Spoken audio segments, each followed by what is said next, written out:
বায়ু দূষণের কবল থেকে রক্ষা নেই রাজধানীবাসীর। টানা বৃষ্টি চলল কয়েকদিন। ঢাকার বায়ু দূষণ কমাতে সব প্রচেষ্টা যখন ব্যর্থ, তখন এই বৃষ্টিই ভরসা। কিন্তু সেই বৃষ্টির পরও এই মে মাসে দূষণ কমছে না। ১২৪টি নগরীর মধ্যে ঢাকার অবস্থান দ্বিতীয়। আইকিউএয়ারে এ সময় ঢাকার বায়ুর মান ১৫৮। সকাল ৮:১টায় বাতাসের এ পরিস্থিতি ছিল।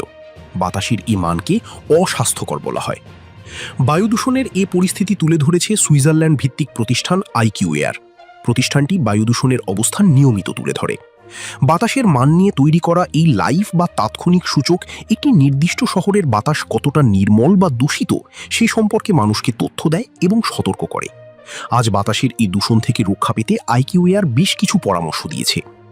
এপ্রিল মাসের পর থেকেই ঢাকার বাতাসের মান ভালো হতে থাকে। এ সময় বৃষ্টি হলে দ্রুতই বাতাসের মান ভালো হয়। এপ্রিল পেরিয়ে মে মাস এসে গেল, তারপর এত বৃষ্টি, কিন্তু বাতাসের মান ততটা উন্নত হচ্ছে না। আজ বায়ু দূষণের শীর্ষে আছে কুয়েতের কুয়েত সিটি। এই নগরীর বায়ুর মান ১৬১।